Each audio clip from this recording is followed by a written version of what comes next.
To know. Thank you so much. I'm so excited to be here speaking with you, Dottie. So I am dying to know, you say in your bio you've been helping people for 25 plus years.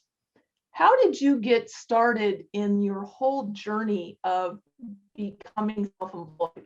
What was that push for you?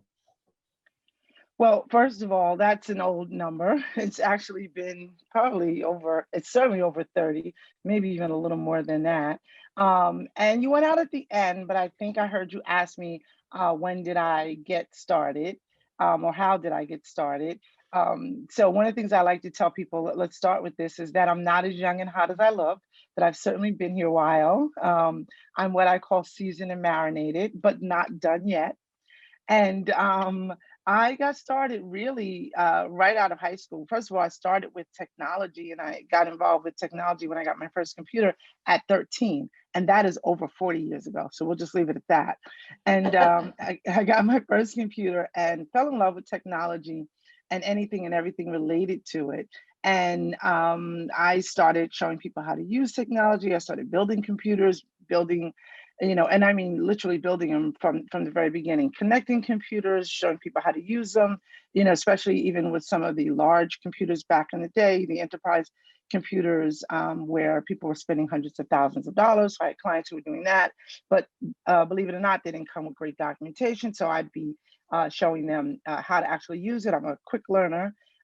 So yeah, there's so many things that I've done in way of technology, and then later on, we'll talk about how that really parlayed into what I do now, which is systems. But yeah, I just started because I had a passion, I had knowledge and interest, and there were needs. And I started helping folks with needs. And I started right out of high school. I came from a family of entrepreneurs. The family that raised me, and I was in foster care. So the family that raised me had businesses. But I've really been an entrepreneur at heart since I was a young child. I just had a mind that made me look at things differently. It made me curious about things. And I found myself even giving advice to folks who were in business and ideas as a very young child. I specifically remember instances of doing that. So have you ever been employed by somebody else, or have you just always been self-employed?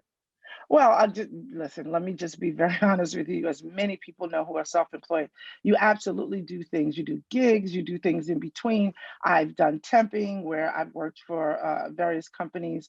I've done temporary spots, and I've even done what I thought might have been longer term spots. And sometimes it just didn't work out because really I am an entrepreneur. And when you are, it's very difficult to work for others. But you find ways to be self-employed and still offer your services sometimes to companies doing things that may not be what your business itself does, but it's skills you have that you can use to Mhm. earn income as you're growing and going along. So the takeaway from that for the people listening is if you're wanting to be self-employed and you're not right now, have hope. It can happen. And it sounds like you might have gone back and forth a little bit throughout your career, and that's okay. Yeah, so I would never say back and forth because it would always be the things that I'm doing and pursuing and whatever else I needed to do to earn an income. So it was Ah, never back and forth. I've been, I've been in business in some form or another, or some form or another for over 30 years at least. So, but I did add to that. And here's another takeaway. No matter who you are or what stage you're in, you should continue to pursue your dream and your passions and be smart enough if you have the opportunity and need to finance those dreams from someone else's pocket. So that's what a job sometimes is. It's an opportunity to earn income so you can use it to invest into the process that you're building for yourself so that you can generate even more income, more opportunity, and have more impact. that's a smart thing to say. Thank you. You're welcome. That is a great takeaway for all of our listeners. So what like I guess besides that piece of great advice do you have for somebody who's trying to become self-employed? Well, you and I had a conversation just before we went on air, and I would love to share this. This is not about becoming self employed, But whether you already are or you're looking forward to it, one of the things that I would strongly advise people not to do, first of all, is not to compare yourself to others. And more importantly, not to look at others and decide that you know or understand what's going on for them. Because as we were discussing, Yeah. everybody looks at everybody else and thinks they have it all together. They're doing all these things that they have to do and all those things that they say you're supposed to do, and they're making it work and they're doing it in conjunction with all the other things going on in their lives, and it's just rolling along smoothly. But we Like know it's magic. really yeah, right. And it's really not like that. That's just not what really happens. And so that's actually a big piece of advice. Don't assume you understand what's going on for other folks and what they're able to manage, and don't compare yourself to it. And then further, since we this came up already in the conversation, I'd like to share that that is the area in which I help business owners. So I am, a systems kahuna, and I really believe that systems are just pre-decided actions, right? These are the things that you know you should do in order to get the results that you want. So you determine that in advance and you create these frameworks. And really, that is one definition of systems. And so, one of the things that I'm doing now is really offering people an opportunity to work with me in a way that allows them to not be so overwhelmed, because that's what happens. You think you're supposed to be doing all these things. And as a matter of fact, it's not your fault, because there are people out here who are telling you, you have to do this and you have to do that. And you know what I'm talking about, right? Oh, Like yeah. everything from, the funnels and the Facebook Lives and the Insta stories, and then there's doing the stuff, in terms of the business, the administrative stuff, the books, and leads and all these things that everyone, and I'm not saying that some of those things aren't the things that you have to do, but I think the overwhelm comes in because people are trying to do all of it. And they think they have to do all of it, and they think they have to do all of it at the same time. And they have to do it the way that they think everyone else is doing it. So that is an area that I work with clients. And of course, we'll be, at the end, I'm going to share a little information to talk about how I might help some others who are struggling with that. But I would just really want people to not allow themselves to be overwhelmed, but to focus on what's right for them. Because that's another thing. We're all different. We work differently. We need different tools. We need different systems, and we need different levels of systems. So I have a thing that I call no tech, low tech, and high tech. And sometimes we have to decide what the situation or circumstance calls for, as well as what we are equipped to give. So, yeah. Yep. And I did hear something in there. One of the, I call it truths and myths about self-employment, is that Yes. we wear all the hats. And in the beginning, that's true. But as your business grows and matures, you have to know which hats to let go of and which This is ones that true. you can streamline and make run more efficiently and that type of thing. And that's what you help people with, right? Absolutely. Funny you mentioned that. So, one of the things that I often share with my clients is this: there are times when you have to wear every hat. And I have an image with like a person with all the hats on at the same time. And sometimes you do find yourself in a position that you have to wear every hat in your business. But the most important thing you can do is, when you are doing that, be clear about what hat you're wearing at what time and what's required for that role at that time. Not only is it important for you so that you're being effective in how you're using your time, but down the road, when you are able to delegate and to have different people in your business helping you to run your business as you should, you want to know what is expected and required from that role. One of the things that frustrates me more than anything is when people bring team members in and basically they just allow them to do whatever they think is the right thing to do in that role. Well, that's not how it should work. You're bringing someone to help you with your business, and they need to be able to operate while, of course, giving input and sharing feedback, but operate and run your business according to the systems that have been set up that are right for your business and the results that you want for you and your clients. So can you define something for me? Sure. And that's the way you use it anyway. And that is the word systems. So that doesn't necessarily mean like an actual, like, I don't know, filing system. It could be a lot of different things, couldn't it? Yes. So for me, based on the way you're asking, so systems means processes or procedures. Like I said before, it's about making predetermined decisions about how things should go. So it's the workflow that has to happen in order for you to get some particular results. And I think Okay. that in my life, I say that everything is or should be a system. There should be a system for everything, from perhaps the way that you sweep the floor or when you sweep the floor versus when you mop the floor. I think that all of those are really part of a set of uh, habits, routines, systems, frameworks. Those are all words that can be used, but it's really a set of processes and procedures to get to where you want to go. Okay. And it looks like Kathy has joined us and she says, wow, I need a conversation with Staci. I love your approach. Thank you. I'm glad to hear that. Well, who was that joined us? What's her name? Her name is Kathy Wehage. Hi, She is, Kathy. she does business plans, and she's in Canada, Vancouver, Oh, not nice. Vancouver, Surrey, Canada, I believe. Very nice. Well, of course, I would love to chat with Kathy, but like many others who may be in business for themselves, she said something that is important. It is an approach, right? And Mm-hmm. so, so I tell people there's four core areas that I help with systems in for my clients. And then there's an underlying system or set of systems that I think is really most important. So I help people with financial management systems, digital marketing systems, administrative and operating systems, but underlying all of that is what I call mindset systems. And that is about the approach. It's about how you think, how you look at things, because your perspective really is what anchors you and determines how you're going to look at and handle everything else in your business and in your life. Well, I'm really interested in that particular part and what is it that you can do or offer to help people with their mindset? So, well, let me share my approach with that. My approach is that you're going back again to foundational concepts, your values and who you are, and ultimately who you want to become, to me, is the first thing that you should look at when you're determining what your vision should be for your business. And my tagline is be aligned, be productive, and be maximized. So one of the first things that I like to do is make sure that my clients understand that or are sure that their values and their vision is in alignment. In other Okay. words, everything that you do. That's why I always say, being known as the maximizer, to help clients to maximize their business and their life.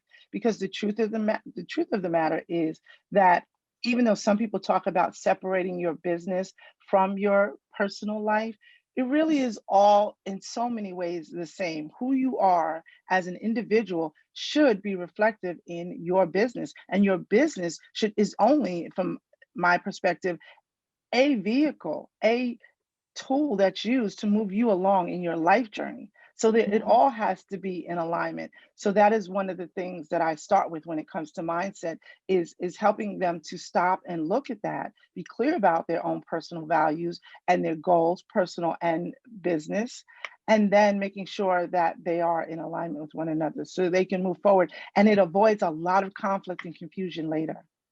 I would agree with that. I think a lot of people don't take the time to actually, or they don't even know, like they've never even thought about considering their own personal values when they're thinking about starting a business.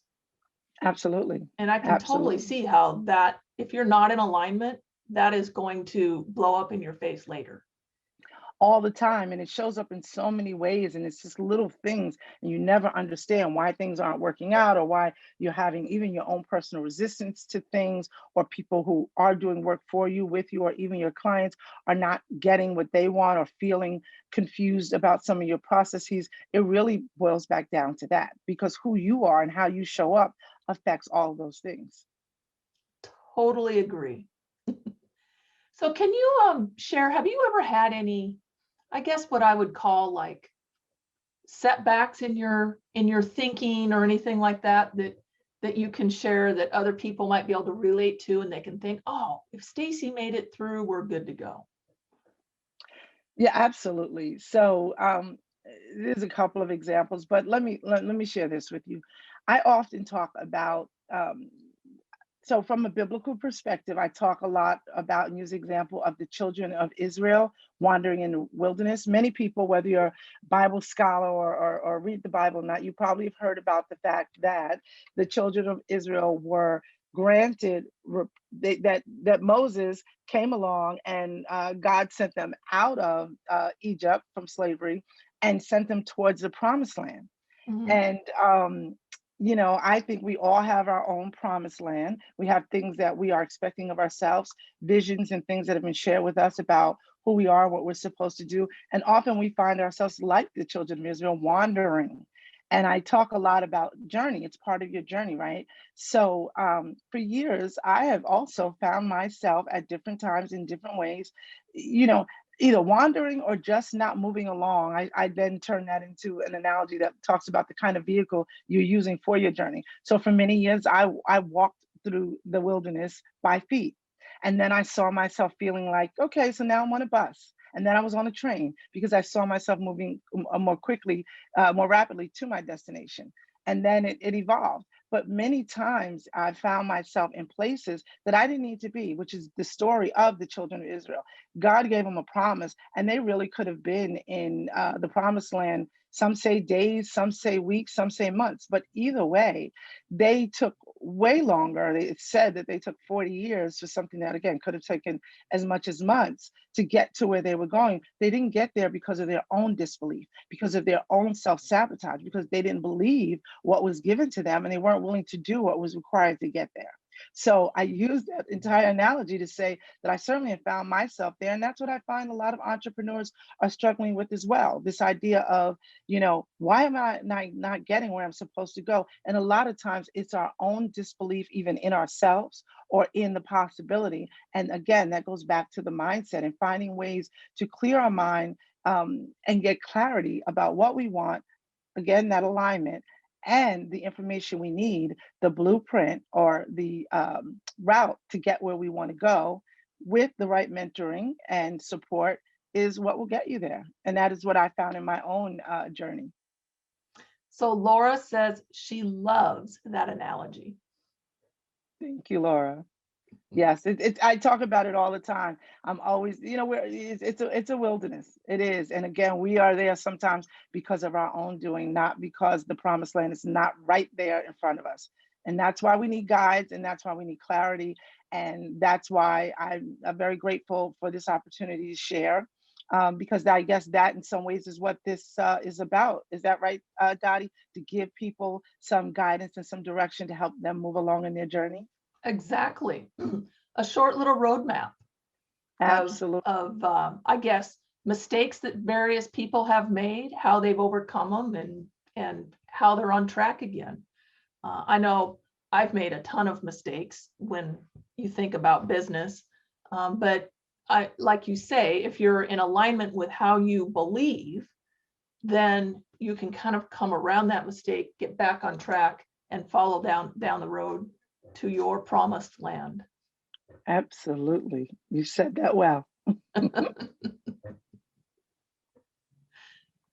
And Kathy says she loves your analogy as well. Says, yes, I get your analogy. Awesome. Awesome. And Fantastic.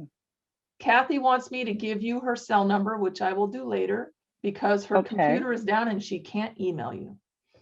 Okay. She's having a technology breakdown right now. Well, I've had many of those. And I mean, I can't even begin to tell you, I know you are like me, seasoned and marinated, and you've been around a while as well. And when it comes to technology, listen. Let's start with the fact that, as I know I mentioned to you off camera, my oldest daughter just turned 30 this week. Mhm. And about 30 years ago, when I was carrying her, because I've always been a techie and gadget girl, I had a phone that was about the size of a good thick book, and it was in its own pouch, and I had to carry it around on my shoulder while The I was old brick carrying a phones. child. Yeah, exactly, those phones. So I've gone from that to, that big fat, the Mac that I had that sat on my desk, to a hard drive that, well, I'm sorry, it was an entire computer with the the floppy disks that were that you would carry around, but it's about the size of a desktop computer. So I mean, I've used everything, and as a matter of fact, I was here and very involved during Y2K, when that was another bit of technology where everyone thought everything was going to blow up. And Oh, I spent a yes. lot of time comforting people and doing all the things that should have been done in terms of precautionary measures, but really just making people feel comfortable that all their data, the important data, was just not going to be lost when at midnight when the clock struck 2000, 21 years ago. So are you a person that somebody would call if they're having big tech issues or not? No, that's not my area. So it's interesting, and this is a good segue into this. So as I said, I started out with technology when I was 13 and loved it, still love it. I know a lot about a lot of things when it comes to technology, but that's not the way that I serve clients. What happened is, and I started out, by the way, in terms of clients, as a full charge bookkeeper. I'm also a QuickBooks expert, but that's not the area that I serve clients in now. I do financial management systems. We create those for our clients and help them with things that they might need. But the point is that what happened was, in spending many years with clients as a full charge bookkeeper and then helping them with some of their technology, what became clear to me was that the real issue was not necessarily all of the individual things that they thought was the problem in their business, but the real challenge were those systems, how they did what they did, how they decided day to day to run their business. And so that's why I came in with this idea of helping people with their systems, not meaning their technology systems, but the systems of how they do what they do day to day. So like the processes that should be written down in a book somewhere that can be handed off to somebody if you're hiring an employee or something like that. Well, yes, I will say that so first of all, we call it here at Systems of Success, we call it their mom. I say that, most of the time you don't want your mom in your business, but in this case you do. Mom is your maximize operations manual. Oh, So okay. that is what you're referring to. We call it the maximize operations manual. And yes, it's written down, it's put together in ways nowadays, again, remember I talked about the no tech, low tech, and high tech solutions. So that's a great example. So you could have a no tech solution. You could literally write out your manual and your procedures and have it there in a written format if that was what was best for you, right? So that would be a Mhm. no tech solution. A low tech solution would be, for instance, to type it up in a Word document, right? Where basically most people know how to do that nowadays. And there is a low tech. A higher tech way of or a solution for that would be putting it in a database, for example, or in a mind map where it's relational and people can search for what they're looking for. They can go to a particular place to look for something and things can connect to each other almost like a wiki. So there are Mm. a number of ways that you can do it, but that's just an example of what I teach people to do, is to determine whether they need that low tech, no tech, low tech, or high tech solution for their needs and their circumstances. That's awesome because I have come across clients that are all over the board when it comes to technology and even just how to use it. I remember when I started, I had to teach somebody how to use email. Wow. And you would think everybody knows how to use email. I mean, this was a long time ago, but still, Sure. it sticks in my Sure. mind. And Kathy says, Absolutely. that's exactly where I am, hiring right now for a team. Wow, that's important. That's really important. And the easiest way to figure out what your team should be doing, as I said, is to first reflect on what you've done to get the success in each area of your business that you've gotten. And if you have not, then you want to create those systems so that you can share them. As a matter of fact, if now is okay to share, I am actually currently about to open the doors for the Systems of Success Academy.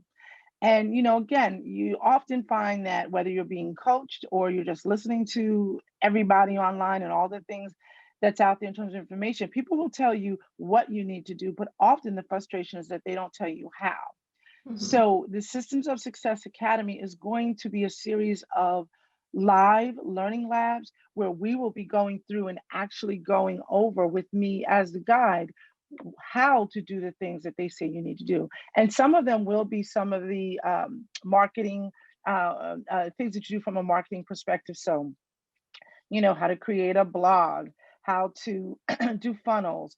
And of course, everything is why. So there's more to it than just the how. It's why and when. When should you be doing? What is the strategy that should be along with this?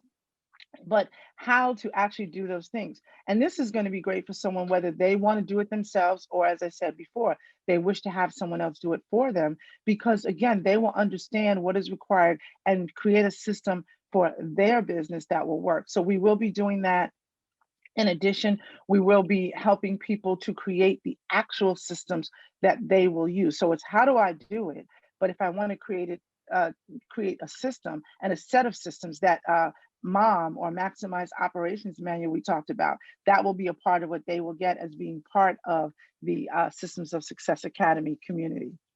That is awesome, because I can't tell you how many different people I've come across over the years that tell you what you need to do, and no one tells you how you need to do it.